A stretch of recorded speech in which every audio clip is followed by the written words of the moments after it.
Hi student, we are with our this poem Night of the Scorpion, and now we are reading the critical analysis of the poem.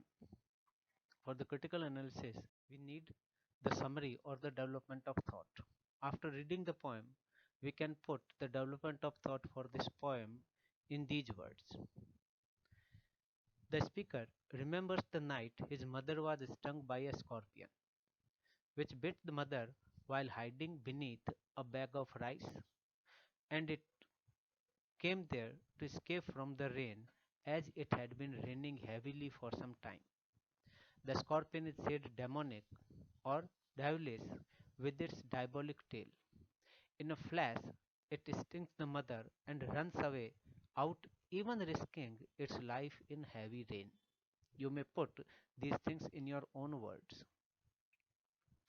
The religious but superstitious villagers gather there at the home of the poet and they start saying prayers to paralyze the scorpion. For this type of prayer, they have their own logic. They believe that as the scorpion moves, his poison moves in the blood of the mother, and it may be fatal, a risk to her life. So the prayer is to paralyze the scorpion.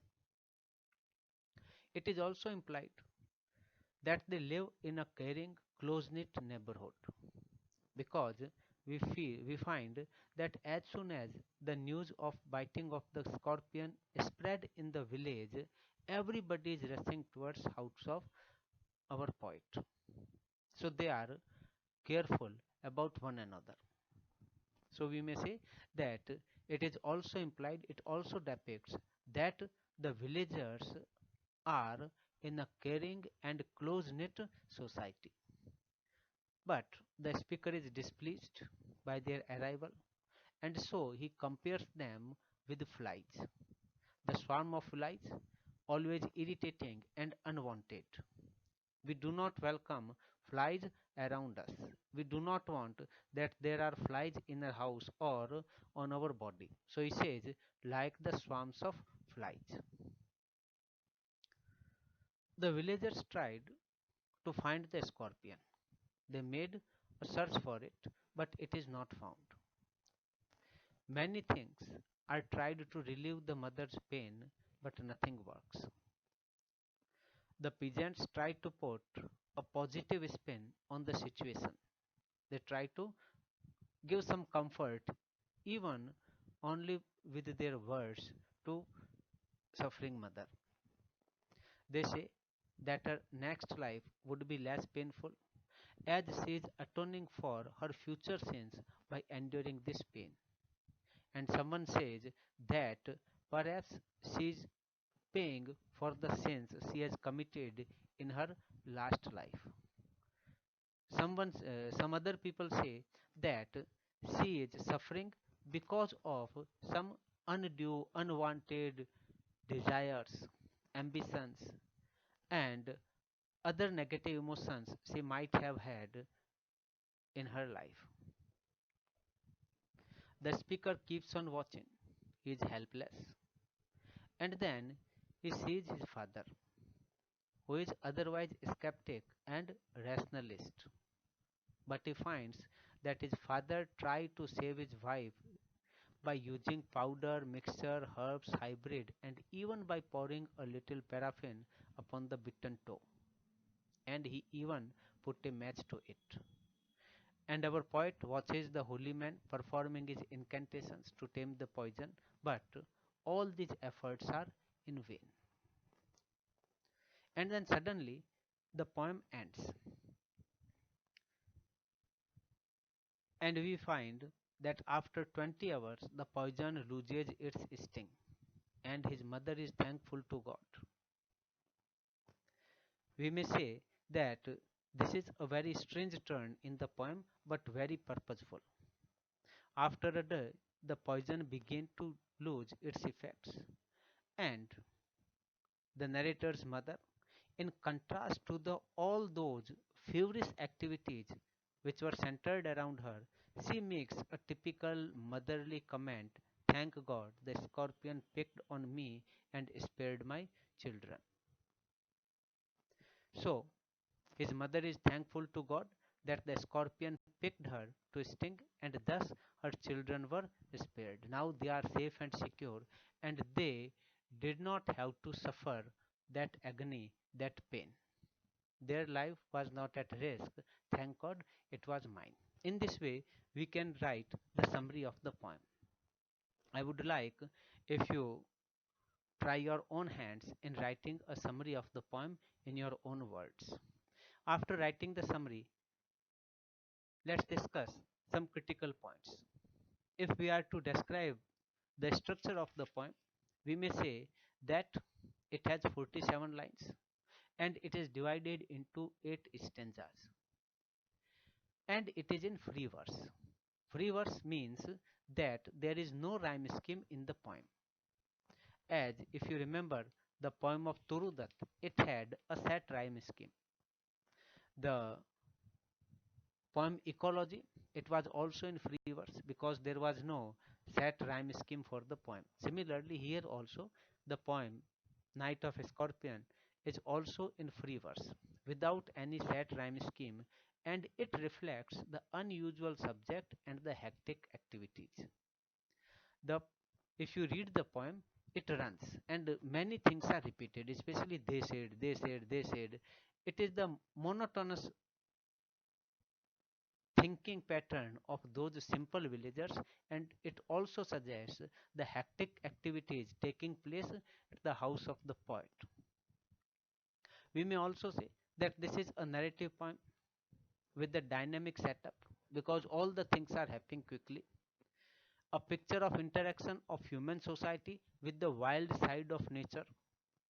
Both these sides are opposite to one another. We are scared of that side, and those living in that side, represented by the scorpion, are insecure among us. So the scorpion goes out in rain, and the poet described it that it is risking its life once again. Once again means that earlier it came into the house to protect itself from the rain, but once it realizes that it has bitten a human being, and now there will be a great danger, a definite danger to its life, it goes out thinking that I will be safer out than inside. We may enlarge on this point, especially the last lines. The last lines of the poem carry the irony. That is, the poet's mother expresses her gratitude to God for saving her children. It is a universal truth that a mother cannot tolerate the pain and any kind of suffering for her children. That it is true even with our this poem. This is not exceptional in our poem also because the poet's mother expresses her concern for her children, and remember, she is uttering these words just after the relief she gets, the relief from that intense pain, and it conveys an underlying gesture of unconditional motherly love. We may also replace these words with unconditional motherly love of an Indian mother.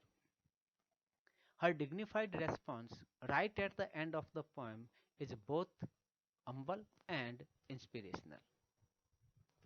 The end of the poem is very attractive and very praiseworthy. There are various literary devices used in the poem, especially the metaphor. The scorpion is said the evil one. So it is a metaphor, and the scorpion is said the evil.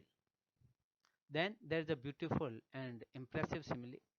Like swarms of flies, the coming of the peasants is compared with the swarms of flies. Then a beautiful use of alliterations. Throughout the poem, alliterations are found. I have picked out certain phrases for you. Stung by a scorpion, SS. Parting with his poison, PP. Diabolic tale in the dark, risk the rain, poison purify, poured a little paraffin, and so on. One remarkable thing for this poem is that it is full of contrasting words, it is full of antonyms.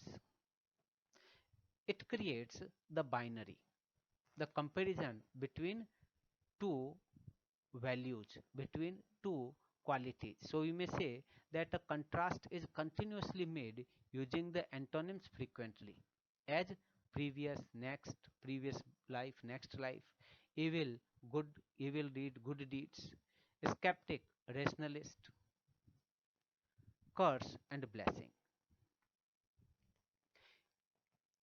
And in the conclusion, we may write that the poem depicts the complaint of the poet against superstitions. The poet is not happy with those superstitious beliefs of people. It and also an underlying message of motherly love that we find in the end of the poem. And there is a hint of village culture that they live in a very close knit society. The poem Night of the Scorpion is not only a depiction of an incident in the life of the poet, but also an overall picture of rural life, its living conditions, beliefs, values, and the wage of life. And thus, we can give a good answer to the critical appreciation of the poem. And for today, thank you, students. See you in our next class. Thank you very much.